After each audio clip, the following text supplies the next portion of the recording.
No. All right, we're gonna get started. So, one of the things we do in confirmation, as you remember, because we've done it a few times before. I don't think we highlighted every single board, but we have talked about the boards on the church and how to be more involved. What you can do in the church and kind of the way the church operates, you know, it's good to know. And so tonight we have Mary Beth. Does everybody know Mary Beth? Yes. She is the director of Life Ministries at Countryside, and she's going to tell us all about what Board of Life Ministries does. Do you want to stand up here, or No. you're going to sit I there? am a sitter, so, All right. Give you a little stage then. okay. We'll have to adjust El Camera. I think I'm Oh, sure.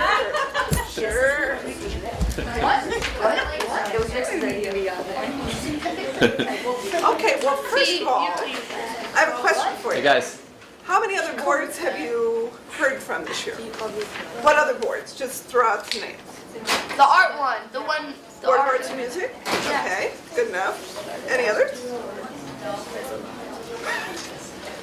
Well, I think we heard from, what? Was it the like youth ministries?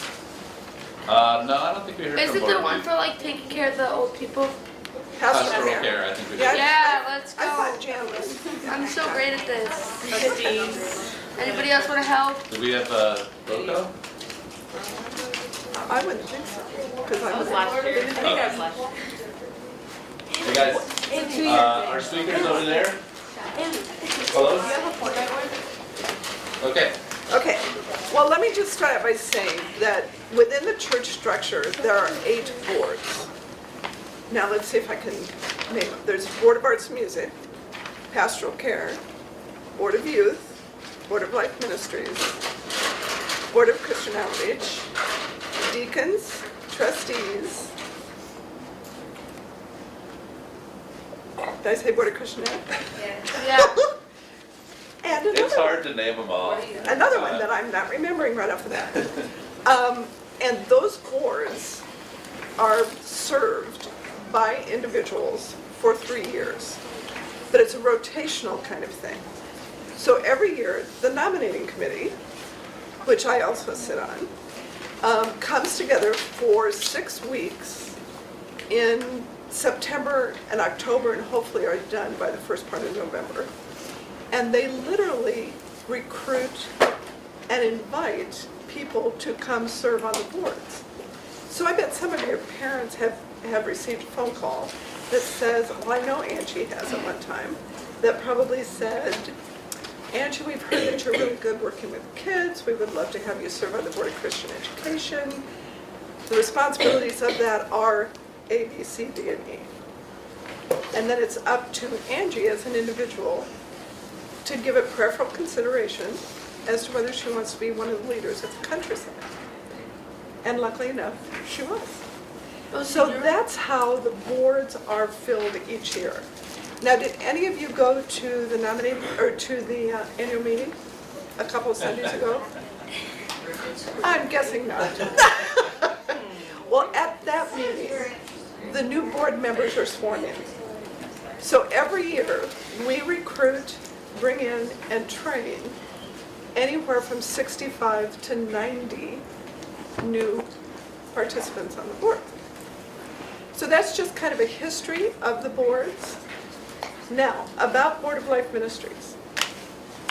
And to stop me anywhere along the line, if you have a question, if I'm getting boring, whatever, just stop me. Okay.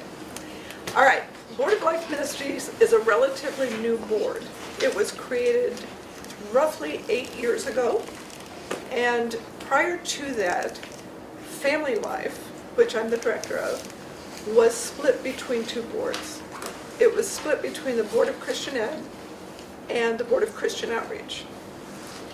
Reason being, through Family Life, we had a lot of different educational classes, small group kind of things. That type of activity. And then the volunteer piece, which is Board of Life Ministries as well, was through Board of Christian Outreach. Trying to get people out into the community, get them working and doing things in the name of Countryside.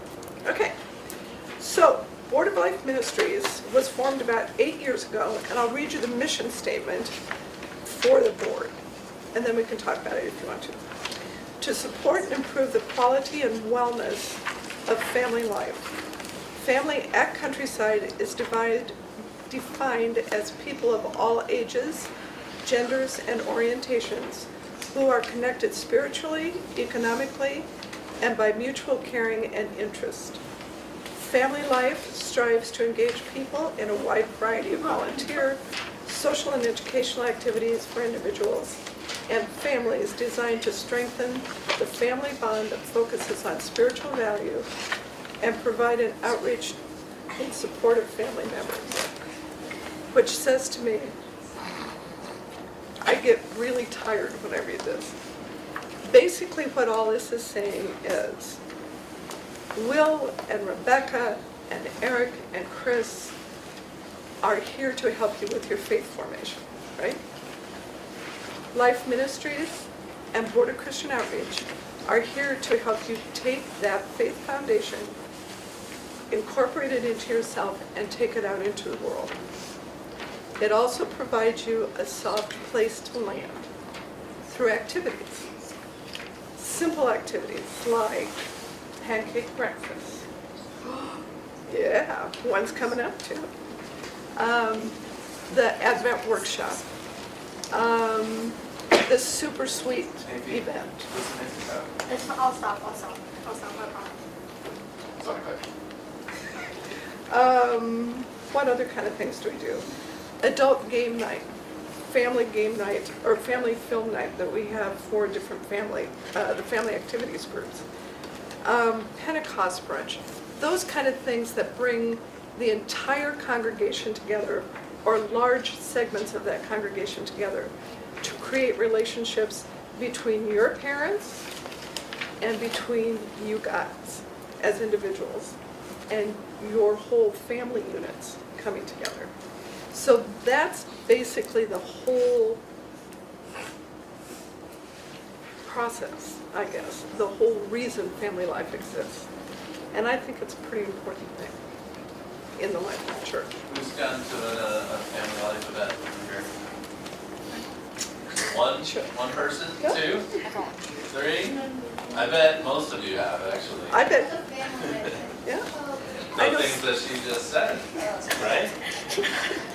I know some of you worked the Advent workshop for me, and for that I'm very thankful. So any of the big meals that we've had here, or brunches, or hog wiles, or what was that called before that? Let's just stick with hot wild because I don't remember. Beef. What did I say? So a lot of those kind of things are what we do. Did any of you go to the Gratitude Sunday in November? In here? Okay. So, back to family life. Family life has 3 or 4 main areas that we do. There's social small groups, and that's family activities, which is made up specifically of families with young children, ages kindergarten, or nursery actually, through 6th grade. Then we have ETC, which stands for, whoops, events that are totally cool. And that's a multi-generational group, and they're the ones that do the chili chocolate thing, and they just did an hors d'oeuvre contest, and they do more adult level kind of things than family level kind of things. Then we've got the volunteer piece of Life Ministries, and that we are working on a pictorial directory so that all of us can have our pictures of our families online so we know who we are. And we'll leave it at that. We're working with a volunteer survey. We're trying to coordinate a volunteer Sunday here at church, which you guys will talk about a little later. I really want you to think about how you can serve your church in a way that you want to, not in a way that I want you to, or a way that Will may have you do, or Angie. But something that really is passionate for you, something that you feel is really important. So we'll talk about that. We put 9 to 9 groups together, which is just exactly what it sounds like. 9 people coming together for supper or lunch once a month, just for the sake of community. And we do the all-church clean. Now, how many of you are going to come and help Will clean the youth room? On Saturday, March 24th. Raise your hand. Oh, we got two. All right. Who's going to the urban plunge? March 23rd, 24th. I'm probably not I'll be. There'll be other things besides that happening. Things and service projects, go to services. And in the morning on Saturday, we're going to clean. Along with every other board member sitting in certain areas. Okay, so that's basically, and any volunteers that are needed within the church structure, the staff come and talk to me, or we'll talk about it in a staff meeting and say, you know, gee, I wish I had 3 more people to help with the urban plunge. And together we can kind of work these things out. Also, Tri-Faith Picnic. We have to have about 60 volunteers from Countryside to help run the Tri-Faith Picnic every year. So that's something that we're responsible for. Volunteers work in the pantry, which is another part of this. Those all come through here. Okay, so we've got the social small groups, we've got volunteers, we've got educational classes, which, again, you guys are used to the faith-based kind of things. Mine are not, mine are more secular. Financial Peace University, Parenting with Love and Logic, those kind of classes that are more family-directed and adult-directed. But that doesn't mean that if you guys come up with something that you really feel strongly that you would like your parents to be involved in, or that you would like to have brought to you, we're happy to work with Will and have that happen.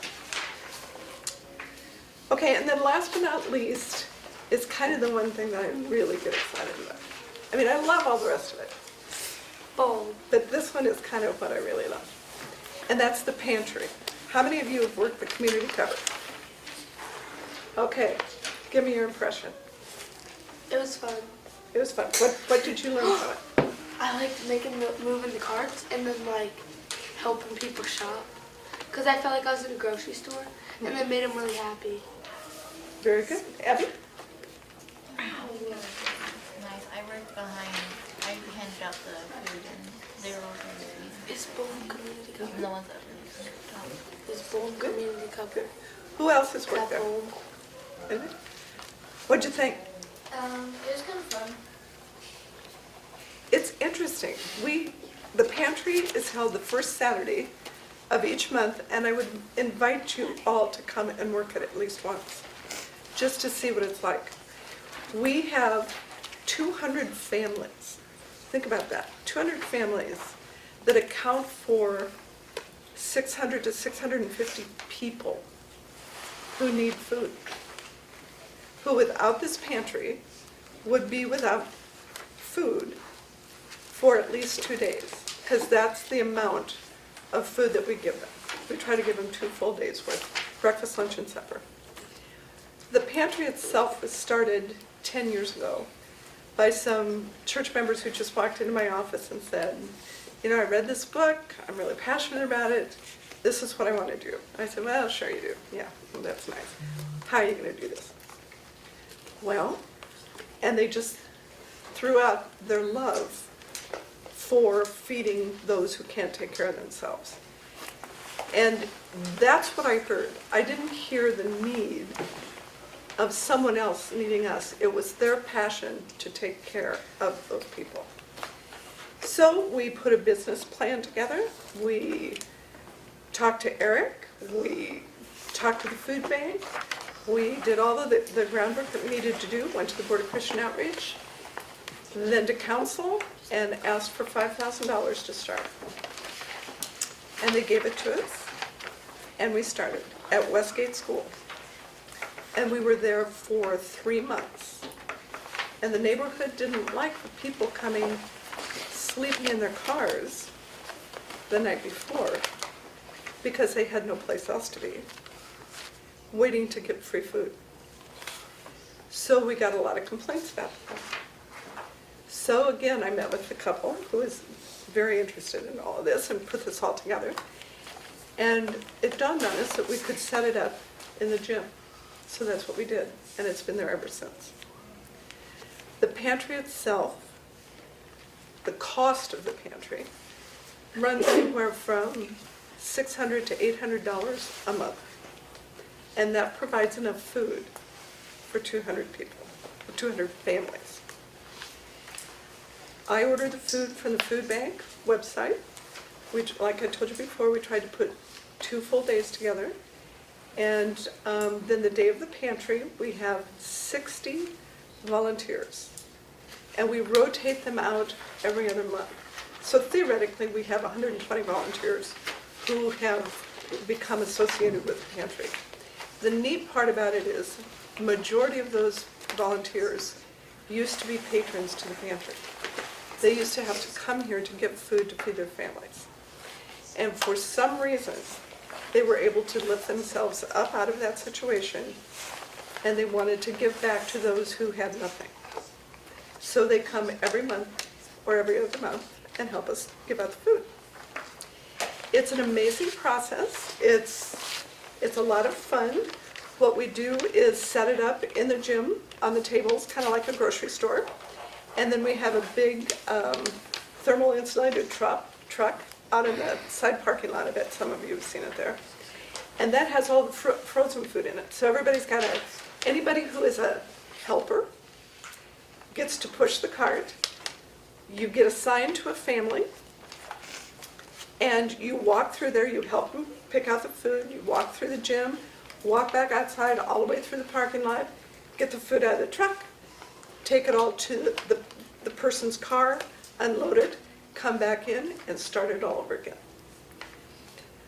Those of us who work the pantry believe that food is truly not the reason people come here. I mean, everybody needs food. You need food to eat and drink and sustain yourself. But we give them a safe place where they're treated with dignity and respect. And each person that we work with walks away feeling just a little bit better. So I really, really do strongly encourage you, if you haven't tried it, to come try it. It's a lot of fun. You'll really enjoy it. And I bet we could even set up a special day that just you guys would work and do some things. Yeah. Are we doing that for Urban Plunge? Not this year. No. We did it last year. What's Urban Plunge? You say the name of this Don't. Doesn't that count? Any questions so far? That counts as a- Oh, yeah. You guys are quiet. So how does the board function? Like, are there different people responsible for different things? Or, Yes, and that's where I was gonna, yeah. Was that bowl?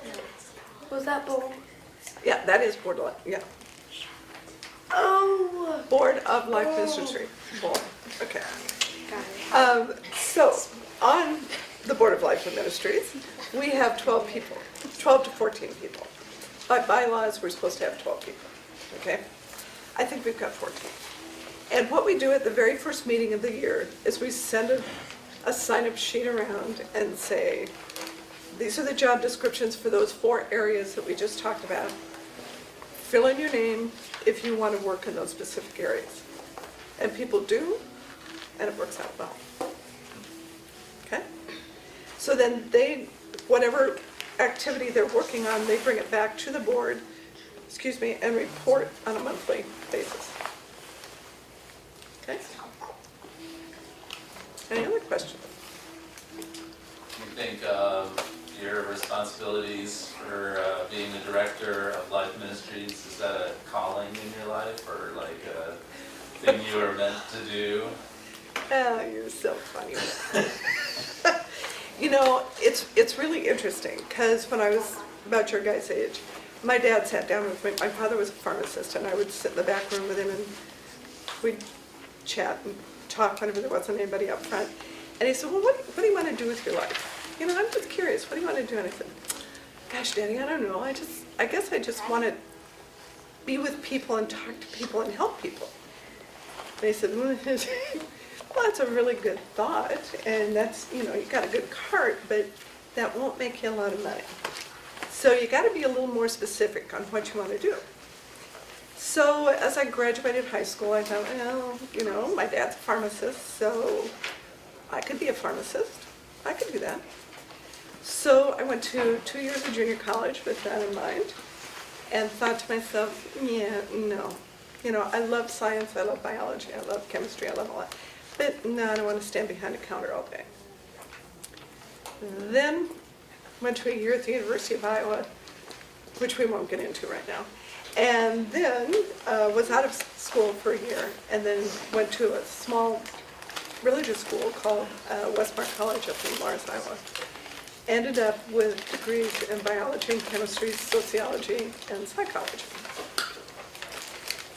And the first job I got was as a social worker, which I had absolutely no training for, but I needed money to get into a med tech school, which is what I wanted to do.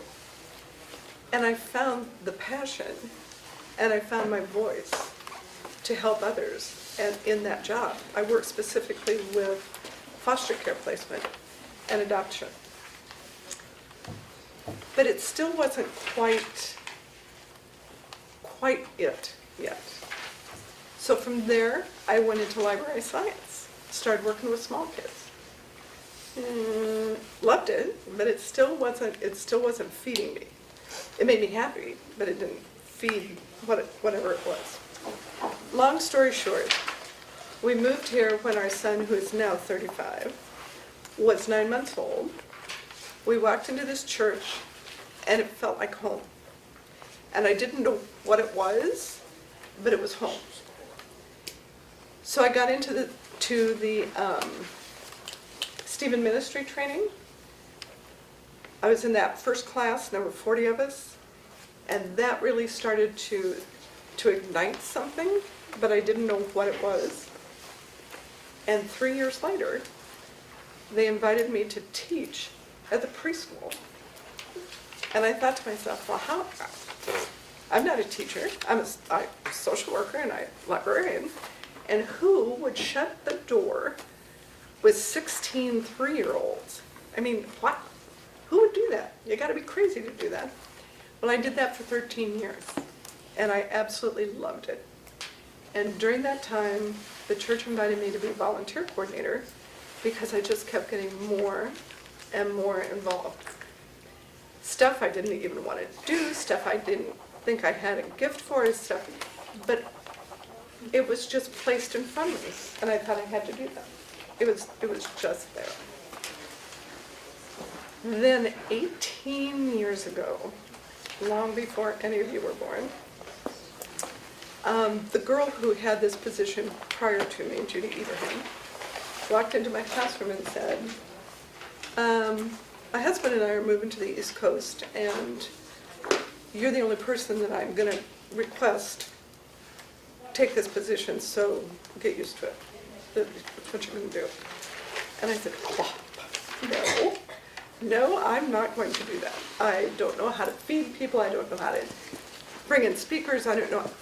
I absolutely, you guys, was not trained for it. Nothing. But I went home and I prayed about it. And I thought, you know, I'll try it for a year.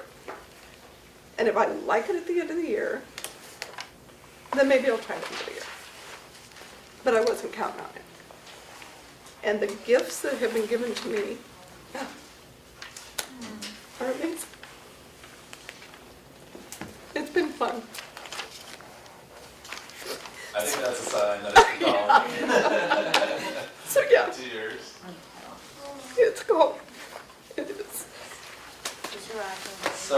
wanted to start a group here at the church. So like when I first got here, we were starting an environmental group.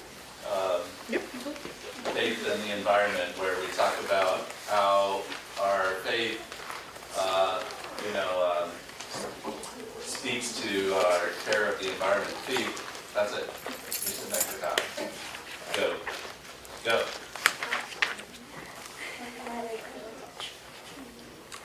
And so they had just started before I got here, but I jumped in as soon as I found out they were meeting. And so describe how you, Mary Beth is the one to go to if you want to start a new committee or group. Say, so if you have this interest, maybe you want to start a group on gun control or something like that, I don't know.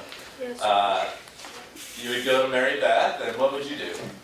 Well, if it's on gun control, I'd say, let's talk. Actually, I was sitting up in my office this afternoon thinking of different things that might interest you guys that would be new and different. And fate was one of them. And there's things that we can do with fate, for example. This is kind of convoluted, but it all comes together. How many of you remember the sweet sale? Sweet Sunday sales that we used to have here? Emma Boyd ran them for the last 2 years. It's just a giant bake sale, okay? She made $600 one year. She made $800 the second year. That money went to Coco mission trips. So I got to thinking, if you all would decide to do something like that, for example, we could do a Sweet Sunday, and maybe you would want to donate that money, whatever money you raised, to Together for their community gardens. If, for example, you raise $600, I know for a fact that they are needing knee pads and gardening gloves and gardening hand tools and seeds and that kind of thing. You can either give them a check for that much money, or you guys could go out and purchase it, take it down, and actually work with gardens. So that could be an offshoot of faith in the environment. It's a perfect working example of that. Other things that I thought of, work in the pantry. Okay, paint-a-thon. Have you ever heard of paint-a-thon?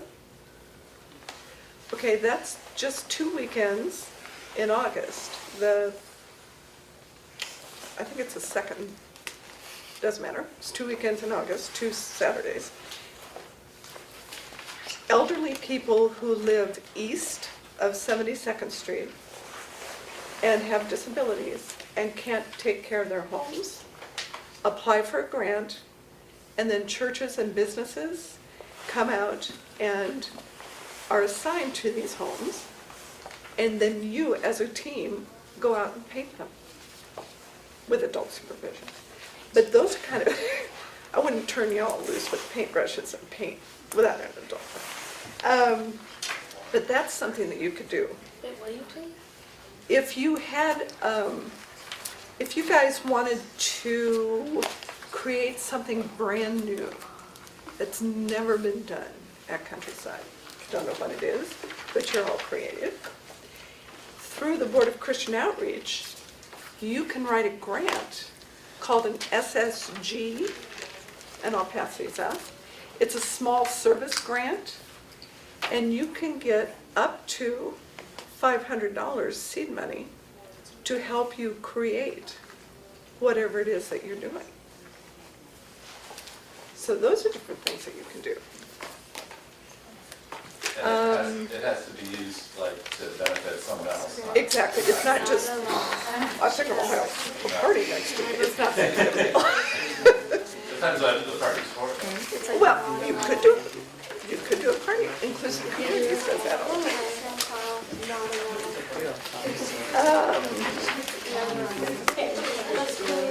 How many of you are gonna do something with the, or have you heard of the National Walkout? National School Walkout? That's something that we may not want to, Will has given me a look, was that for me?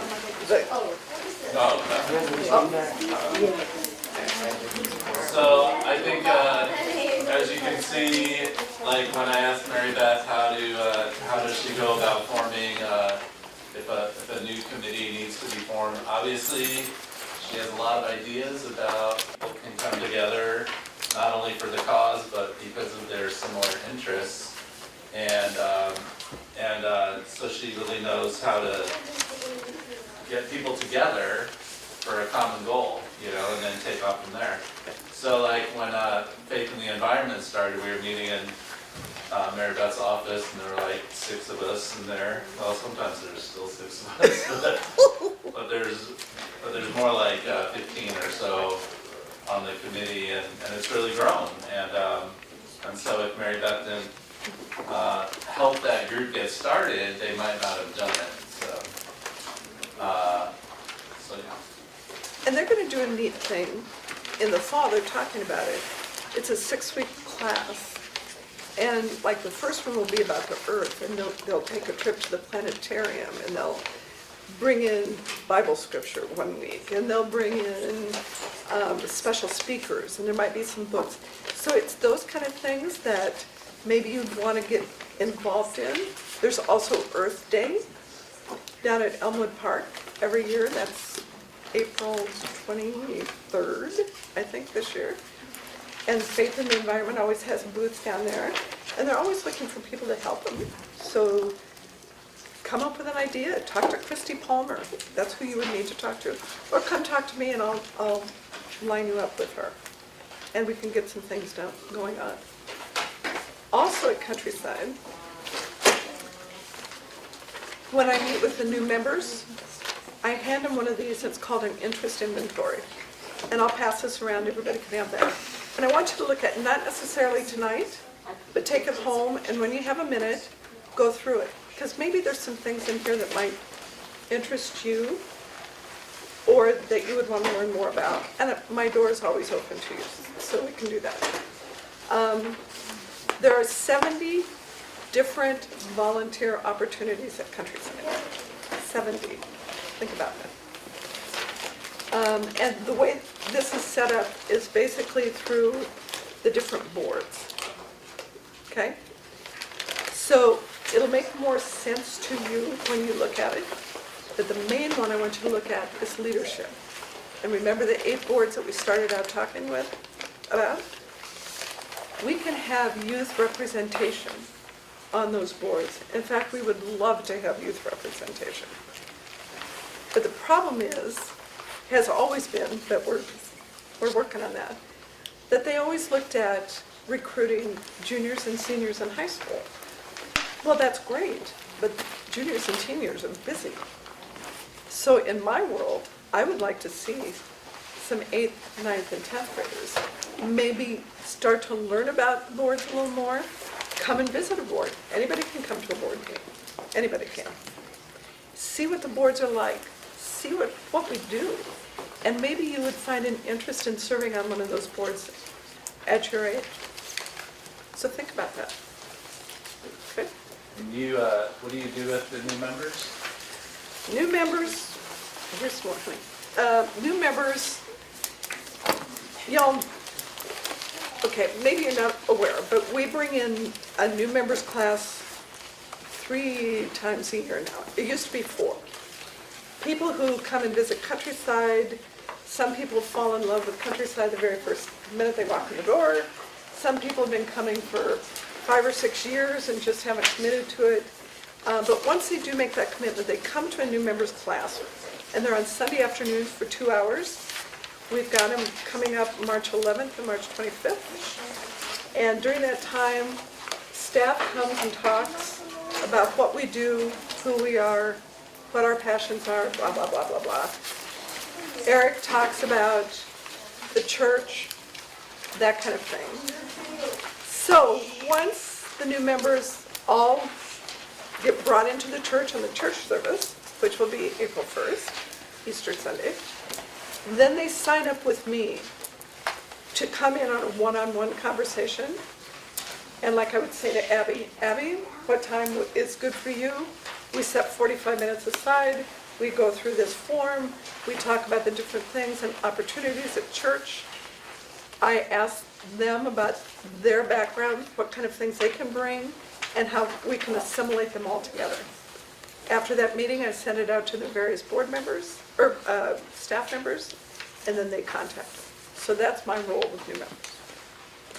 So it's kind of a way, we've been talking about, finding what you were made for or finding your call or your vocation. And it's kind of a way to find what is a good fit for you at the church, which could be part of your calling or what you were made for, you know what I mean? So every new member, has an interview with Mary Beth, and then that way Mary Beth can connect people quicker as she gets to know the new members. And I was thinking that should be done when you guys get confirmed, because you become new members on that Oh, that'd Sunday. be cool. And you're not too young to volunteer in these areas. No. People would love it. And it would, I think it would actually inspire adults to also volunteer in those areas. And, you're probably not gonna go take communion to the elderly or something like that. But there's a lot of things on that list that you could easily do, and that would be a really good thing.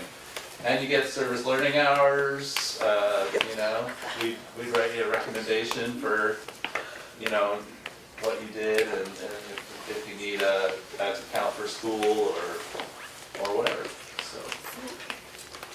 Yeah, any other questions?